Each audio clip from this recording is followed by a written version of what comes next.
Hi there, so I'm here with Roderick van den Berg from Eco Movement. Roderick, just tell us a little bit about yourself and Eco Movement. I'm Roderick. I'm the CEO and co-founder of Eco Movement. And Eco Movement is the data platform for location and pricing data globally, worldwide. So we help the whole ecosystem with the right location and pricing data of EV chargers. Yeah.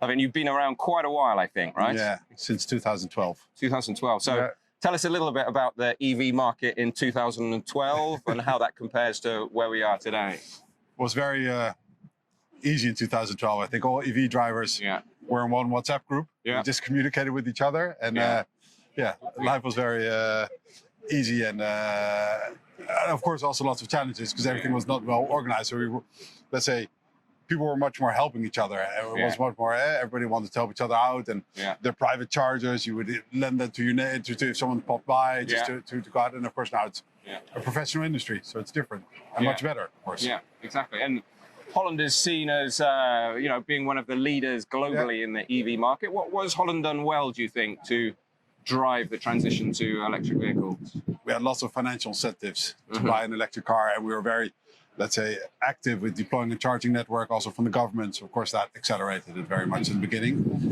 And maybe it also fits the Dutch culture and some the way how we approached it. You also managed to get a lot of charge points for electric vehicles in the ground. So I think you have over, so getting close to 150,000 charge points. In the UK we're just on 50,000, and we have 3 or 4 times as many cars. So what's the experience? Do you drive an electric vehicle? Of course. Good answer. Good answer. So what's the experience for you as an electric driver with all these charge points around? Yeah, I think what the Netherlands really, let's say, we've done really well. Let's say we've deployed much more than other countries is more AC public chargers. So if you're there, we're in the beautiful Amsterdam. If you look on the canal, on every street, there's almost an AC charger. So I think that's where these absolute numbers differ a lot from other countries, and that's of course because a lot of municipalities deploy them proactively. So I think that's where we're a bit faster than the market. And it's of course as an EV driver that's excellent because in Holland, of course, the let's say amount of private land people own is quite limited, so people don't have driveways so much themselves.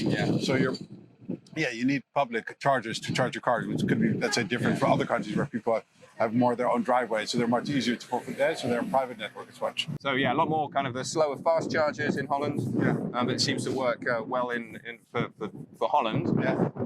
But as you're saying, Eco Movement is a global company. I know you have great presence across Europe. What kind of differences do you see between different markets within Europe, different countries? Potentially, I know you're in North America as well. What kind of trends do you see? I think the more it differs, of course, a bit per market, per dynamics. As I said now, like some countries there's more public charges, in other countries there's more private charges, but also the way how industries work together. I think some countries are a bit more collaborative to say than other countries. So and it also depends a bit, let's say, how mature a market is. You can imagine, let's say, if a market just starts, like also that in the Netherlands in the beginning and other countries, then the market players try to do everything themselves. So they're both they have their own app, they have their own driver app, but they also have their own charge points, and they try to do everything themselves, which is needed because there's not so many different players. And the more market becomes, the more different roles different market players take, and so then also the need for collaboration also increases. So I think that's also see different dynamics. Let's say in the matureness of markets that also aligns a bit with the matter. With the openness for collaboration. I mean, I can see in terms of penetration of EVs in Holland, I think you're around 3.5% of the vehicles. So you're getting there. I can see a Tesla behind us there, for example. There are a number of vehicles around here charging. But still, it's only 3%. You need to get to the full 9 million vehicles that you have in Holland. What needs to happen, do you think, and in Holland and elsewhere to get to the high percentage penetration of electric vehicles? So I think, to be honest, if I look in the Netherlands, let's stick to, as we're in Amsterdam, let's stick to that. I think the charging infrastructure is quite well deployed, and that's of course there's market players in place, and they're just deploying steadily. So I think it's more, let's say, getting the consumer in the electric car. That's also a financial discussion, and I think lots of at the beginning of the Netherlands there was lots of interesting tax incentives, especially for, let's say, businesses and lease companies, and that's been decreased, unfortunately.